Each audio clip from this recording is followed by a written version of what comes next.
वालेकुम, welcome back into my YouTube channel. आज का जो हमारा टॉपिक है अकाउंटिंग का, उसके अंदर हम फाइनेंशियल स्टेटमेंट का जो पार्ट 2 है उसको शुरू करेंगे। लास्ट टाइम हमने computation for quick acid, computation for current acid, computation for fix acid ये बनाना सीख लिए हैं। उसके अलावा हमने computation for total acid, computation for current liabilities, computation for share holder equities ये भी बनाना सीख लिए हैं। उसके अलावा हमने फाइनेंशियल स्टेटमेंट के अंदर इनकम स्टेटमेंट लास्ट टाइम बनाना सीख लिया। अगर हम आपने वो वीडियो नहीं देखी तो हमारे चैनल पे जाके उसको ज़रूर देख लें, लिंक आपको डिस्क्रिप्शन में दे दूंगा ताकि आपको ये टॉपिक समझने में आसानी हो। आगे देखते हैं फाइनेंशियल स्टेटमेंट एनालिसिस के अंदर आगे जो टॉपिक आते हैं, ये हमारा जो है एडवांस अकाउंटिंग का टॉपिक है, ये आप याद रखें।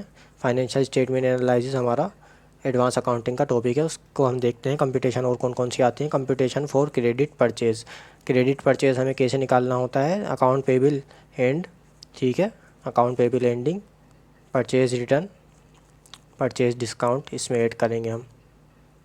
अकाउंट पेबल एंडिंग के अंदर हम ऐड करेंगे परचेज़ रिटर्न, परचेज़ डिस्काउंट और ऐड करेंगे पेमेंट टू सप्लायर। इन तीनों को हम ऐड कर देंगे, ठीक है। उसके बाद हम लेस करेंगे account payable beginning, account payable beginning less कर देंगे। जो क्वेश्चन के अंदर ये सारी अमाउंट आपको दी जाएंगी वो आप ऐड या लेस करेंगे। अगर आपको कोई भी अमाउंट नहीं दी जाती, फॉर एग्जांपल अगर आपको परचेज़ डिस्काउंट या पेमेंट टू सप्लायर इन दोनों में से कोई एक नहीं दिया जाता तो वो स्टेप आप छोड़ देंगे। अगर आपको अकाउंट पेबल बिगिनिंग नहीं दिया जाता तो ये स्टेप छोड़ देंगे। आप देख लेंगे जो जो नाम आपको दिए जाएंगे, जब हम इसको मज़ीद सॉल्व करेंगे तो आपके समझ आ जाएगा किस तरीके से अमाउंट पुट करनी है। फ़िलहाल इसका हम मेथड समझ रहे हैं कि कौन कौन सी चीज़ें इसके अंदर पुट होती हैं। तो यहाँ पर हम अकाउंट पेबल बिगिनिंग लेस करेंगे तो हमारे पास आ जाएगा टोटल क्रेडिट परचेज़, ठीक है। उसके बाद computation for net credit purchase, total net credit purchase क्या होता है। क्रेडिट परचेज़ और नेट क्रेडिट परचेज़ ये दोनों अलग अलग चीज़ें हैं, ये आप जहन में रखिएगा, ठीक है। नेट क्रेडिट परचेज़ और क्रेडिट परचेज़ का फॉर्मूला अलग अलग है। अच्छा, नेट क्रेडिट परचेज़ किस तरीके से निकालेंगे। क्रेडिट परचेज़ जो आपने यहाँ निकाला है क्रेडिट परचेज़, ठीक है, क्रेडिट परचेज़ की अमाउंट आप यहाँ लिख देंगे।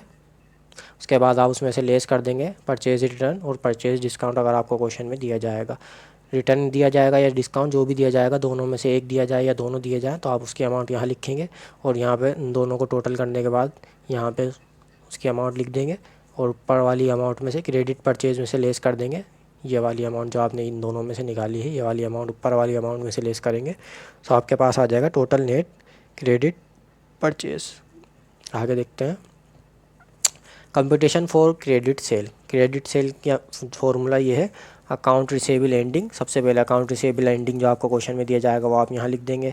उसके बाद आप ऐड करेंगे सेल्स रिटर्न, सेल्स रिटर्न की अमाउंट लिख देंगे। सेल्स डिस्काउंट जो आपको दिया जाएगा उसकी अमाउंट आप यहाँ लिख देंगे। कलेक्शन फ्रॉम कस्टमर, जितनी कलेक्शन हो चुकी है उन सबको टोटल करने के बाद उसकी अमाउंट आप यहाँ लिख देंगे, ठीक है। उसके बाद आप देखेंगे less account receivable beginning, account receivable जो आपका बिगिनिंग है वो आप उसकी अमाउंट यहाँ लिख देंगे, ठीक है। यहाँ पे आपको ब्रैकेट बनाना होगा, यहाँ पे ब्रैकेट बनाना भूल गया हूँ क्योंकि लेस जब भी हम करते हैं तो उसको ब्रैकेट से शो कराते हैं, ठीक है, ये याद रखिएगा। यहाँ पे हम तीनों को ऐड करेंगे ऊपर वाली अमाउंट में और नीचे वाली अमाउंट फिर लेस कर देंगे। उसके बाद हमारा आ जाएगा टोटल क्रेडिट सेल और यहाँ पे फिर उसके बाद computation for net credit sale करेंगे हम। क्रेडिट परचेज़, क्रेडिट सेल, ठीक है, क्रेडिट सेल यहाँ पे से हम लिखेंगे क्रेडिट सेल। यहाँ पे परचेज़ नहीं सेल आएगा, यहाँ पे हम उसकी अमाउंट लिख देंगे और यहाँ पे फिर लेस करेंगे सेल्स रिटर्न, सेल्स डिस्काउंट। इन दोनों को ऐड करने के बाद यहाँ पे उसकी टोटल अमाउंट ऊपर वाली अमाउंट में से क्रेडिट सेल में से लेस करेंगे हम। ये दोनों अमाउंट जो हमने अभी ऐड करी हैं इसको लेस कर देंगे ऊपर वाली अमाउंट में से, तो आ जाएगा टोटल नेट क्रेडिट सेल, ठीक है। आगे देखते हैं computation for cost of goods sold किस तरीके से निकलती है। बिगिनिंग इन्वेंट्री सबसे पहले आप लिख देते हैं, क्वेश्चन के अंदर से देख के ऐड कर देते हैं net credit sale. Net credit sale जो अभी हमने निकाली है कंप्यूटेशन में उसकी अमाउंट आप यहाँ लिख देंगे, ठीक है। बिगिनिंग इन्वेंट्री और नेट क्रेडिट सेल ऐड करेंगे तो आपके पास आ जाएगा मर्चेंडाइज अवेलेबल फॉर सेल, उसमें से आप लेस कर देंगे एंडिंग इन्वेंट्री, तो आपके पास आ जाएगा कॉस्ट ऑफ गुड्स सोल्ड। आगे देखते हैं computation for net income. Net income निकालने के लिए आपके पास फॉर्मूला है net credit sale. Net credit sale आपने जो अभी निकाली थी पिछली कंप्यूटेशन में हमने सीखी है, उसको अमाउंट आप यहाँ लिख देंगे उसकी अमाउंट। उसके बाद आप लेस करेंगे cost of goods sold. Cost of goods sold जो अभी हमने निकाला है ये रहा कॉस्ट ऑफ गुड्स सोल्ड, उसकी अमाउंट आप यहाँ लिखेंगे, लेस करेंगे ऊपर वाली अमाउंट में से, क्रेडिट सेल में से, तो आपके पास आ जाएगा ग्रॉस प्रॉफिट। ग्रॉस प्रॉफिट में से आप लेस कर देंगे ऑपरेटिंग एक्सपेंस। ऑपरेटिंग एक्सपेंस आपको पता है कौन कौन से होते हैं हमारे पास, रेंट एक्सपेंस हो गया, यूटिलिटीज़ एक्सपेंस और सैलरीज एक्सपेंस, ये हमारे ऑपरेटिंग एक्सपेंस होते हैं। उन सबको आप टोटल कर लेंगे यहाँ पे ब्रैकेट बना के, प्लस प्लस करने के बाद उसकी अमाउंट आप यहाँ लिख देंगे टोटल करके, और ऊपर वाली ग्रॉस प्रॉफिट में से ऑपरेटिंग एक्सपेंस की अमाउंट लेस कर देंगे, नेट इनकम आपका आ जाएगा।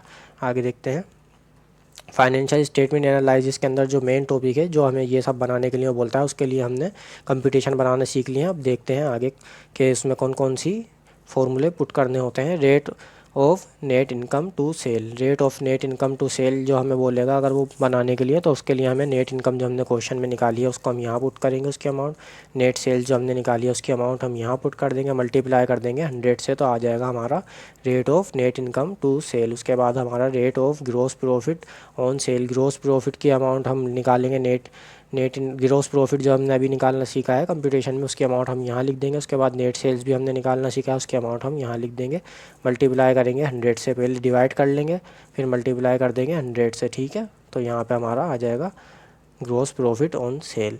उसके बाद है हमारा rate of return on total sale, rate जो है हमारा रिटर्न जो हमने किया था टोटल एसिड, तो उसका रेट हम देखेंगे कितना रेट है, तो उसको हम देखेंगे। नेट इनकम सबसे पहले हम लिखेंगे, ठीक है, नेट इनकम की अमाउंट जो हमने निकाली है plus interest expense, interest expense आपकी अमाउंट को देगा क्वेश्चन के अंदर, उसको आप यहाँ पुट कर देंगे इंटरेस्ट एक्सपेंस को, और नीचे आप टोटल एसिड जो हमने सबसे पहले निकालना सीखे थे पहली वीडियो में, अगर आपने वो वीडियो नहीं देखी तो ज़रूर जाके देख लें ताकि आपके समझ आ जाए कि यहाँ पे कौन सी अमाउंट पुट करनी है।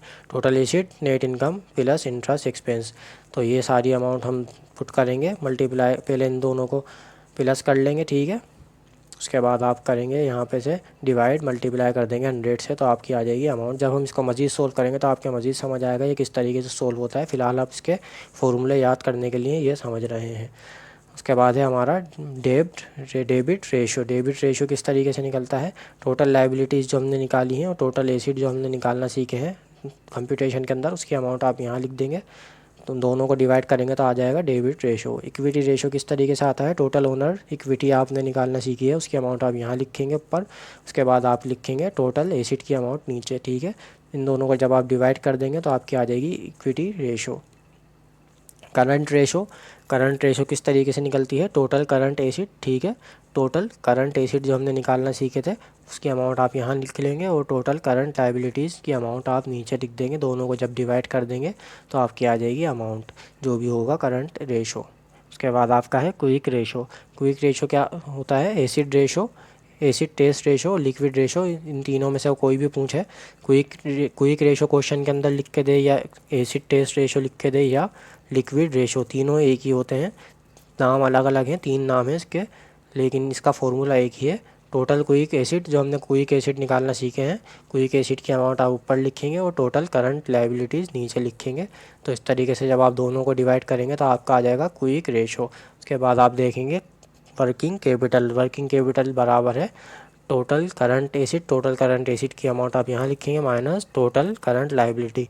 टोटल लायबिलिटीज़ और एसिड को जब आप माइनस करेंगे आपस में तो आपके पास जो अमाउंट आएगी वो होगी टोटल वर्किंग कैपिटल, ठीक है। उसके बाद number 9A inventory turnover, inventory turnover in days, ये आप याद रखिएगा अगर वो इन डेज़ पूछे या इन टाइम। यहाँ पे सबसे पहले हम इन टाइम और इन डेज़ को देख लेते हैं। इन टाइम को किस का फार्मूला है, cost of goods sold divided by average inventory. Cost of goods sold की अमाउंट जो आपने निकाली है और एवरेज अमाउंट की अमाउंट जो आपको देगा एवरेज इन्वेंट्री की अमाउंट, उन दोनों को आप डिवाइड जब करेंगे तो आपका आ जाएगा इन्वेंट्री टर्नओवर इन टाइम, सही है। इन टाइम आप निकाल लेंगे, इन टाइम के ज़रिए ही आपका निकलता है total inventory turnover in days. In days आप किस तरीके से निकालते हैं, आपके जो साल में दिन होते हैं 365 उसको आप ऊपर लिख लेते हैं साल के दिनों को, और जो आपने यहाँ पे निकाला है इन्वेंट्री टर्नओवर इन टाइम, जो भी आपकी अमाउंट आएगी इन दोनों को डिवाइड करने के बाद उसकी अमाउंट आप यहाँ लिख देंगे inventory turnover in time. In days निकालने के लिए आपको इन टाइम निकालना ज़रूरी है, लेकिन इन टाइम निकालने के लिए आपको इन डेज़ निकालना ज़रूरी नहीं होगा। क्वेश्चन के अंदर अगर वो पूछ ले इन डेज़ वाला तो आपको ये दोनों ही करने पड़ेंगे, ठीक है। तो आप यहाँ पे उसकी अमाउंट लिख देंगे इन टाइम वाली, और 365 से डिवाइड जब करेंगे तो आपका आ जाएगा inventory turnover in days, inventory turnover in days का दूसरा नाम है एवरेज डेज़ टू टर्नओवर। इसके दो नाम हैं, इसको आप जहन में रख लें। आगे भी हम इसकी और एंट्रीज समझेंगे कि किस किस तरीके से सोल्व होते हैं, क्या क्या फॉर्मूलेज हैं। So thank you for watching this video. अगर आपको ये वीडियो पसंद आया तो अपने दोस्तों के साथ ज़रूर शेयर करें और हमारे चैनल को सब्सक्राइब कर लें ताकि आने वाली वीडियोज़ आपको मिलती रहे। अल्लाह हाफिज़।